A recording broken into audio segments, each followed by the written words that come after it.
Hello everyone. तो हम लोगों ने पीछे देख लिया था, ठीक है, कन्वेक्शन करंट। आज हम लोग को देखना है ओशन फ्लोर। मैं एकदम एनसीईआरटी में जैसे टॉपिक आगे बढ़ रहा है वैसे ही पढ़ा रहा हूँ। अभी हम लोग का चैप्टर 4 चल रहा है। चैप्टर 4 का ये थर्ड पार्ट है। पहले पार्ट में हमने देखा था वैगनर की ड्रिफ्ट थ्योरी, ठीक है।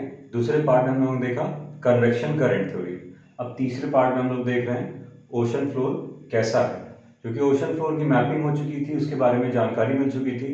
तो वही हमें समझना है कि ओशन फ्लोर एक्चुअली कैसा है, अंदर क्या क्या इन्फॉर्मेशन मिली। तो ओशन फ्लोर को हम लोग 3 पार्ट में डिवाइड कर देते हैं। पहला पार्ट हो गया कॉन्टिनेंटल मार्जिन,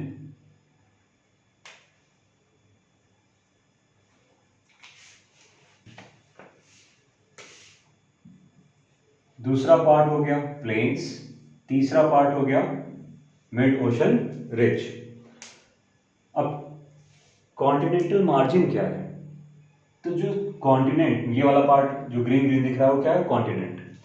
तो जो कॉन्टिनेंट और प्लेन्स के बीच वाले एरिया में वो सारे के सारे आते हैं कॉन्टिनेंटल मार्जिन में। अब कॉन्टिनेंटल मार्जिन को हम फर्दर देखते हैं क्या क्या है। तो देखिए, पहले यहां से कॉन्टिनेंट खत्म होता है, यहां से ओशन शुरू होता है। तो ऐसा नहीं कि तुरंत गहराई आ गई, कुछ दूर तक आगे तक यहाँ पे जो पार्ट होता है जहां पे इतनी गहराई नहीं होती है, इसका ग्रेडियंट 1 डिग्री या उससे कम होता है। ये वाला पार्ट कहलाता है कॉन्टिनेंटल शेल्फ, ठीक है। पहला पार्ट हो गया मार्जिन में कॉन्टिनेंटल शेल्फ। इसके बाद यहाँ पे इस शेल्फ का ब्रेक हो जाता है। तो ये हम आगे पढ़ेंगे ओशन वाले चैप्टर में डिटेल में इसको, लेकिन अब यहाँ समझ लीजिए ये ब्रेक हो गया। तो इस पार्ट को कहते हैं कॉन्टिनेंटल ब्रेक। और यहाँ के बाद से जब ये गिरता है नीचे तो ये स्लोप है, तो इस स्लोप को कहेंगे कॉन्टिनेंटल स्लोप। तो ये हो गया सेकेंड पार्ट कॉन्टिनेंटल स्लोप। अब फिर इसके बाद यहाँ पे ये खत्म हो रहा है स्लोप, और यहाँ से कौन सा एरिया शुरू हो जा रहा है? प्लेन का एरिया शुरू हो जा रहा है। तो प्लेन का एरिया जहाँ शुरू हो रहा है और जहाँ से स्लोप खत्म हो रहा है, या जहाँ से स्लोप शुरू हो रहा है प्लेन के बाद, उसको कहते हैं कॉन्टिनेंटल राइज, क्योंकि यहाँ से राइज होना शुरू हो जाता है। तो ये 3 चीज आपकी कॉन्टिनेंटल मार्जिन में आ गई। कॉन्टिनेंटल मार्जिन में एक और चीज आती है ओशन ट्रेंचेस। ये इस साइड बना हुआ है, लेकिन आप यहीं पे समझ लीजिए कि यहाँ पे मान लीजिए ऐसा ट्रंच बना हुआ रहता, ठीक है। तो 4 चीजें इसमें आ जाती हैं कॉन्टिनेंटल मार्जिन में। क्या क्या? Continental shelf, continental slope, continental rise और फिर ओशन मार्जिन, ठीक है। इसके बाद हम लोग समझते हैं कि सेकेंड पार्ट होता है एबिसल प्लेन। एबिसल प्लेन नाम समझ में आ रहा है, जो प्लेन एरिया है।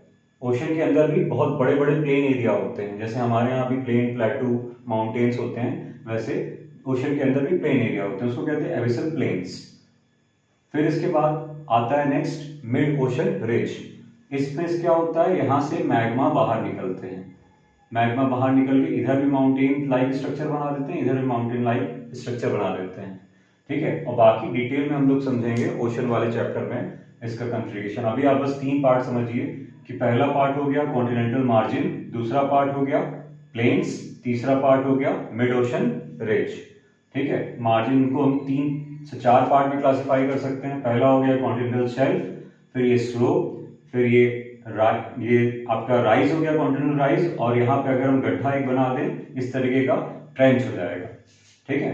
फिर यहाँ जहां से एक प्लेन एरिया शुरू होता है उसको कहते हैं एबिसल प्लेन, और फिर प्लेन एरिया के बाद आपको देखने को मिलेगा मिड ओशन रिज।